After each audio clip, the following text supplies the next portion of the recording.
Hello दोस्तों। तो मैं दीपक रावत आपका फिर से the global academy YouTube channel पर स्वागत करता हूं।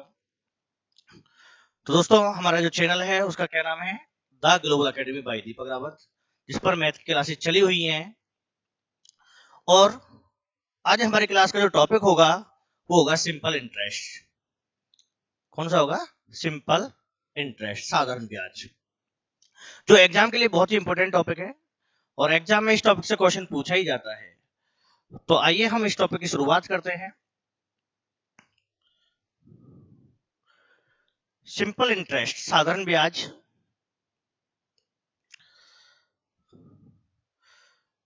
सिंपल इंटरेस्ट का जो फॉर्मूला होता है पी आर टी अपॉन में 100, प्रिंसिपल रेट टाइम डिवाइड में कितना रहेगा? 100 होगा। अब प्रिंसिपल क्या होता है? प्रिंसिपल मूलधन होता है। क्या होता है? मूलधन। इट मींस वह धन जिसे हम किसी व्यक्ति से उधार लेते हैं या किसी व्यक्ति को उधार देते हैं। ठीक है ना? प्रिंसिपल क्या होता है कि वह धन जिसे हम किसी व्यक्ति से या तो उधार लेते हैं या किसी व्यक्ति को उधार देते हैं। दूसरा क्या? Rate, R%। और इस रेट की वजह से क्या लगता है? इंटरेस्ट लगता है, ब्याज आता है। टाइम, समय होगा। जितने वर्ष के लिए या जितने टाइम के लिए, महीने के लिए पैसे को उधार दिया जाएगा, वो टाइम हमारा समय होगा। एक होता है अमाउंट। क्या होता है? अमाउंट। अमाउंट होता है मिश्र धन। और अमाउंट का फॉर्मूला होगा प्रिंसिपल प्लस में इंटरेस्ट। अमाउंट का अर्थ होता है मिश्र धन। मिश्र धन का अर्थ है कि पैसे को वापस करना। और पैसे को यदि वापस करना है तो प्रिंसिपल देना होगा जितना उधार लिया था, साथ में उसका ब्याज भी देना होता है। इसलिए प्रिंसिपल प्लस में इंटरेस्ट मिला के क्या बनता है? हमारा अमाउंट बनता है। ठीक है? तो आपके यही फॉर्मूले हैं। एक तो एस आई का सिंपल इंटरेस्ट क्या होता है? पी आर टी अपॉन 100 होता है। दूसरा अमाउंट का क्या होता है? प्रिंसिपल प्लस में इंटरेस्ट। कोई सा भी इंटरेस्ट होगा उसे प्रिंसिपल में ऐड करेंगे तो हमारा क्या निकल के आता है? अमाउंट होता है। तो बस यही दो फॉर्मूले हैं। बाकी हम प्रिंसिपल रेट और टाइम का जो फॉर्मूला बनाते हैं वो क्रॉस मल्टीप्लाई से बनाएंगे। और आज हम अपनी क्लास में जो क्वेश्चन स्टार्ट करने वाले हैं, जो एग्जाम के लिए इंपॉर्टेंट क्वेश्चन है, बस वही क्वेश्चन हम लेके चलेंगे।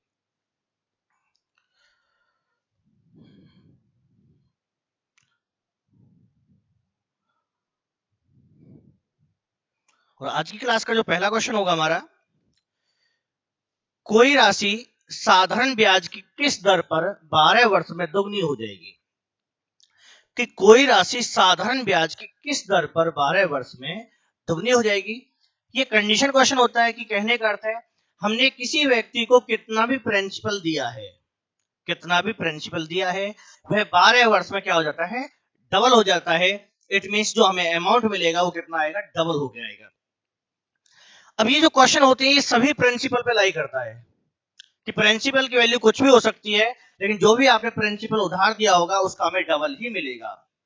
तो इस कंडीशन में हम प्रिंसिपल को लेट करके चलते हैं 1 रुपए, कि हमने 1 रुपए उधार दिया, टाइम 12 वर्ष, 12 साल के लिए उधार दिया है। और 12 साल में हमें अमाउंट कितना मिलता है? अमाउंट आता है 2 रुपए, डबल होके आता है। और जब भी पैसा डबल होगा वो क्या कहलाएगा? अमाउंट कहलाएगा, क्योंकि राशि दुगनी हो रही है। राशि दुगनी होने का अर्थ क्या है? वो अमाउंट की बात कर रहा है। हमने 1 रुपए उधार दिया, 2 रुपए हमें वापस मिल रहे हैं, तो हमारा जो इंटरेस्ट होगा कितना आएगा? 2 - 1, 1 रुपए। अमाउंट में से अपना प्रिंसिपल को माइनस कर लेंगे और माइनस करने के बाद जो बचेगा वो क्या होगा? इंटरेस्ट होगा। अब इंटरेस्ट का फॉर्मूला क्या था? कि एस आई बराबर था पी आर टी अपॉन में 100 था। एस आई की वैल्यू क्या है? 1। प्रिंसिपल की भी क्या है? 1। रेट हमें फाइंड करनी है और टाइम कितना है हमारा? 12 वर्ष। डिवाइड में क्या हो जाएगा? 100 हो जाएगा। क्रॉस मल्टीप्लाई करते हैं तो 100 के डिवाइड में 12 आएगा रेट। और 100/12 कितना होता है हमारा? 4 से डिवाइड हो जाएगा 3, 25, हो जाएगा 8 सही 1/3%। ठीक है? 100/12 4 से डिवाइड हो गया, 25/3 आया, 3 से भाग करेंगे, 8 सही 1/3। और 8 सही 1/3, ये प्लस का साइन लिखा हुआ है, ये मिक्स फ्रैक्शन का रूप है। ठीक है ना? हमने जो प्लस का साइन लिया है वो मिक्स फ्रैक्शन के लिए लिया है कि ये 8 सही 1/3 क्या होगा हमारा सी ऑप्शन होगा। दूसरा, इस क्वेश्चन को करने के लिए हम डायरेक्ट फॉर्मूला भी याद रख सकते हैं। कैसे होगा? अगर हमें रेट निकालनी है तो गुनी माइनस 1 मल्टीप्लाई में 100 डिवाइड में आ जाएगा टाइम। यदि हमें रेट निकालनी है तो टाइम डिवाइड में आएगा, और टाइम को निकालना है तो फिर रेट हमारी डिवाइड में होगी। इस टाइप के क्वेश्चन में या तो रेट निकालनी पड़ती है या फिर टाइम निकालना पड़ता है, किसी एक वैल्यू को फाइंड करना होता है। यदि क्वेश्चन में आपको टाइम दे रखा है तो आप रेट निकालोगे, और रेट दे रखी है तो टाइम निकालना होगा। तो फॉर्मूला क्या है? गुनी माइनस 1। गुनी का अर्थ क्या है? जितने टाइम्स आपके लिए बोला गया है, कितना गुना है? 2 गुना है, तो 2 माइनस 1 हो जाएगा। मल्टीप्लाई में 100 हो जाएगा, 2 माइनस 1 1 ही आएगा, मल्टीप्लाई में 100, और डिवाइड में टाइम कितना है? 12 है।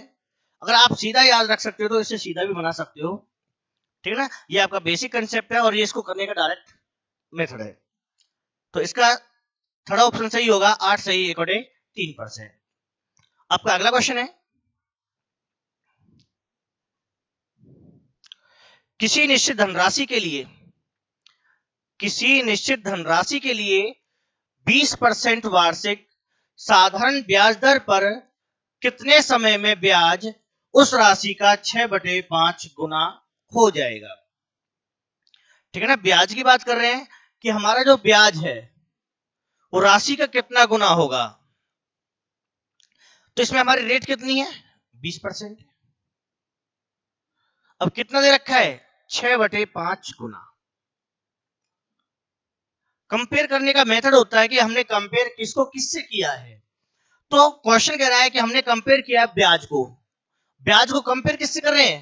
धनराशि से, कि हमारा जो ब्याज है वो धनराशि का 6/5 है।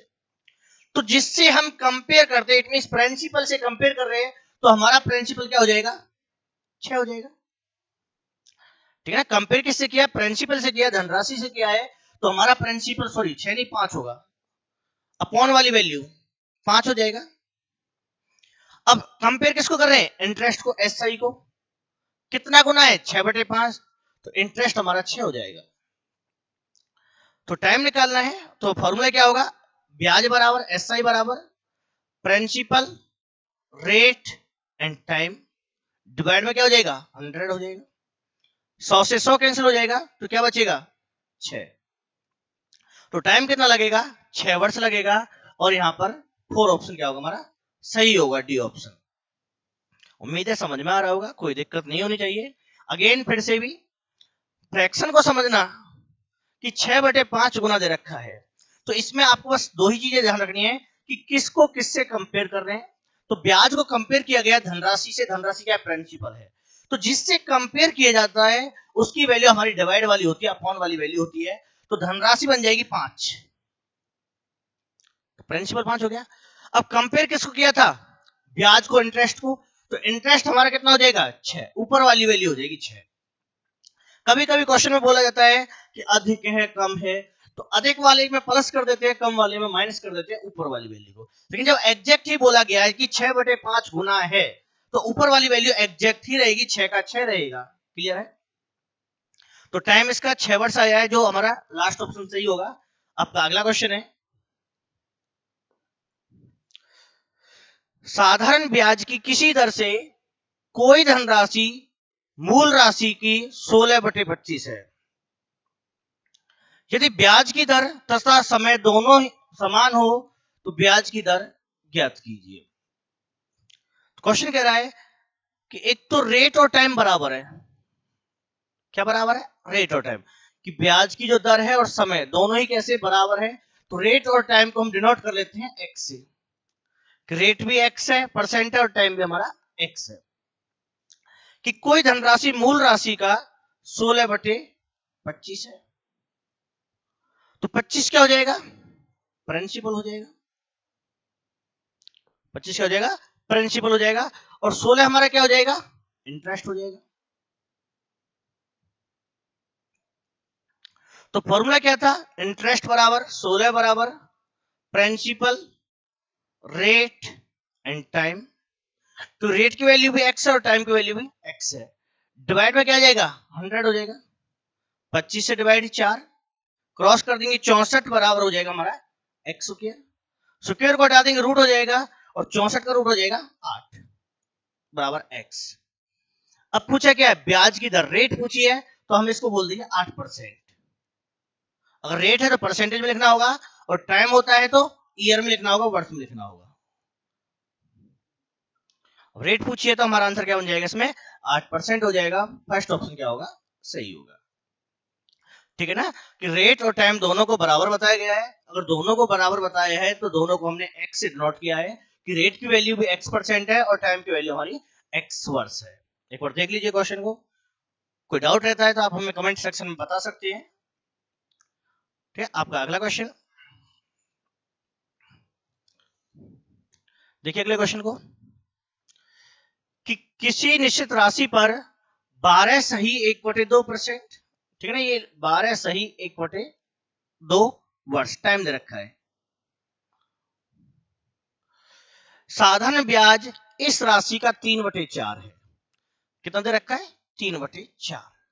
तो 4 क्या हो जाएगा, प्रिंसिपल हो जाएगा और 3 क्या हो जाएगा, इंटरेस्ट हो जाएगा। कि साधारण ब्याज राशि का 3/4 है। तो ब्याज की दर ज्ञात कीजिए, फिर से आपको रेट फाइंड करनी है। तो अगेन फिर से फॉर्मूले में पुट कर देंगे, एस आई बराबर, एस आई कितना है 3 बराबर प्रिंसिपल 4, रेट फाइंड करेंगे, टाइम की वैल्यू 12 सही 1/2 कितना हो जाएगा, ये हमारा 25/2 हो जाएगा। और डिवाइड में क्या चल रहा है, 100 आता है। तो 25 से 4, 4 से 4 कैंसिल, क्रॉस कर लेंगे 6। तो हमारी जो रेट है वो क्या हो जाएगी, 6% हो जाएगी। 6% वार्षिक होगी और हमारा बी ऑप्शन क्या होगा, सही होगा। ठीक है ना, तो 3/4 दे रखा है, प्रिंसिपल 4 हो जाएगा और हमारा इंटरेस्ट है वो कितना हो जाएगा, 3 हो जाएगा। बाकी फॉर्मूले क्रॉस मल्टीप्लाई का ही हम यूज करेंगे। कभी भी हम रेट निकालने के लिए आपसे ये नहीं बोलेंगे इंटरेस्ट गुना में 100 अपॉन में प्रिंसिपल इंटू टाइम, और ना ही प्रिंसिपल के लिए बोलेंगे एस आई मल्टीप्लाई में 100 अपॉन रेट इंटू टाइम। हमेशा एक ही फॉर्मूला याद रखेंगे, एस आई बराबर पी आर टी अपॉन में 100। आप क्रॉस मल्टीप्लाई पर उसको डिवाइड करोगे, सिंप्लीफाई करोगे, क्लियर होगा। और देखिए आपका अगला क्वेश्चन, कि एक धनराशि पर साधारण ब्याज उस राशि का 8/25 है। फिर से फ्रैक्शन में दे रखा है 8/25। तो 25 क्या हो जाएगा, प्रिंसिपल हो जाएगा और 8 क्या हो जाएगा, इंटरेस्ट हो जाएगा। वर्षों की संख्या टाइम की बात कर रहा है, प्रति वर्ष दर की प्रतिशत से संख्यात्मक रूप से आती है। कहने का अर्थ जो टाइम है, जो वर्षों की संख्या है, जो टाइम है वो रेट का, दर का कैसा है, आधा है। कहने का अर्थ है यदि हम रेट को x मान के चल रहे हैं तो टाइम की वैल्यू हो जाएगी x/2। ठीक है ना, यदि हमारी रेट x होगी तो टाइम की वैल्यू हो जाएगी उसकी आधे हो जाएगी, हाफ हो जाएगी।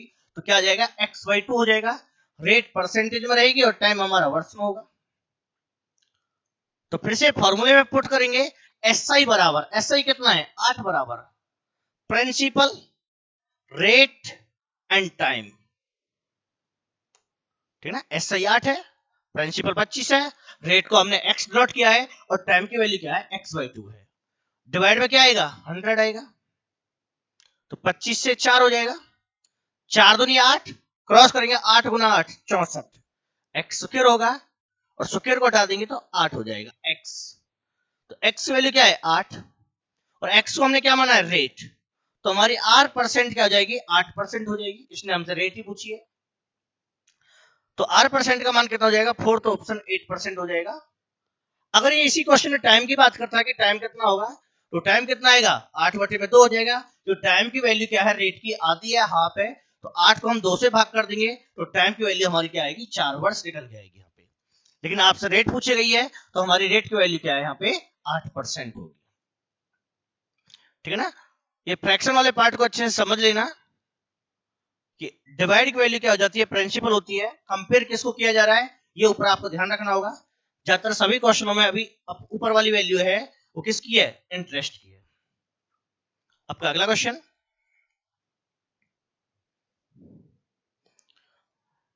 एक धनराशि निश्चित समय में, टाइम की बात कर रहा है, 6 सही 1/4% आपकी रेट है, 6 सही 1/4%। जो कितना हो जाएगा 25/4%। स्वयं की दुगनी हो जाती है। फिर से पहला सा क्वेश्चन हो गया कि प्रिंसिपल यदि 1 होगा तो अमाउंट हमारा क्या आएगा 2 आएगा।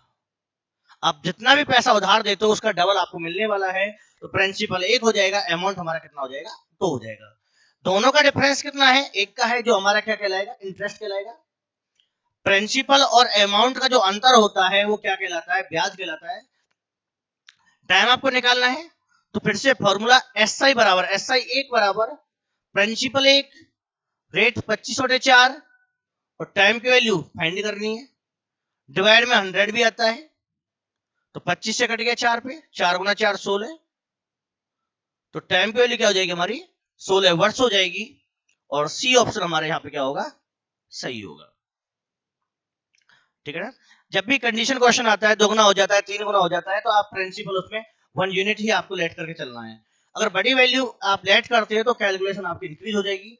दूसरा मैंने आपको फॉर्मूला भी बताया था कि डायरेक्ट करने का फॉर्मूला क्या है, जितना गुना आपसे बोला गया है गुनी -1 कर लेते हैं।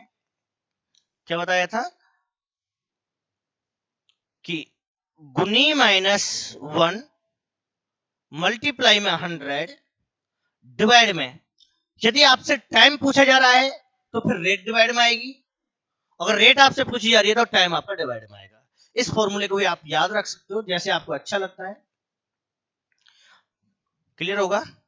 आपका अगला क्वेश्चन, आपका अगला क्वेश्चन है कि साधारण ब्याज धनराशि का 1/16 है। फिर से फ्रैक्शन में पार्ट आया है, 1/16 दे रखा है तो 16 क्या होगा प्रिंसिपल होगा, 1 क्या होगा इंटरेस्ट होगा। साधारण ब्याज की दर और समय समान है।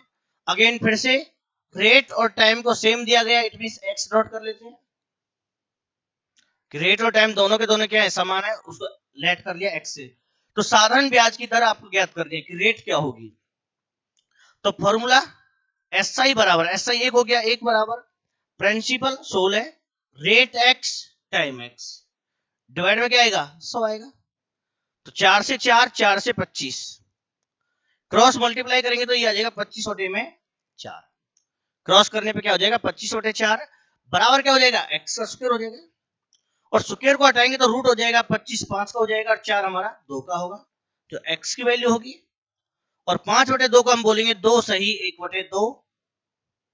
अगर रेट पूछिए तो परसेंटेज लगा के चलोगे और टाइम पूछा है तो वर्ष आप लगा के चलोगे।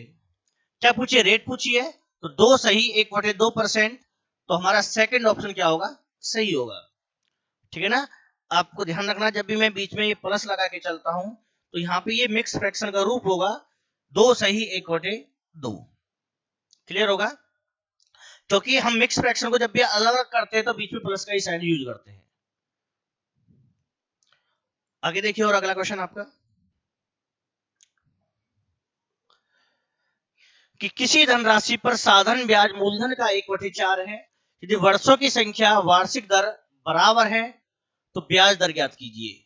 ऑप्शन है 2.5%, अगला ऑप्शन 5%, 7.5% और 10%। बिल्कुल सेम क्वेश्चन है, तो इस क्वेश्चन को आप हमें सॉल्व करके कमेंट में इसका आंसर बताएं। ठीक है, कई क्वेश्चन मैंने आपको प्रैक्टिस कराई है, तो उसका जो भी आंसर बनता है तो आप हमें कमेंट सेक्शन में बता सकते हो। टुडे हमारी आज की जो क्लास है यहीं पे कंप्लीट करेंगे। ठीक है, तो जो भी बच्चा हमसे नया जुड़ा है तो बेटे वो हमारे चैनल को सब्सक्राइब जरूर कर लें जिससे आगे आने वाली सारी वीडियो आप तक पहुंच पाए। चैनल का नाम क्या था the global academy bye Deepak Rawat. दूसरा अपने दोस्तों पे भी इसको क्या करें शेयर करें और साथ में ही बेल आइकन प्रेस कर लें।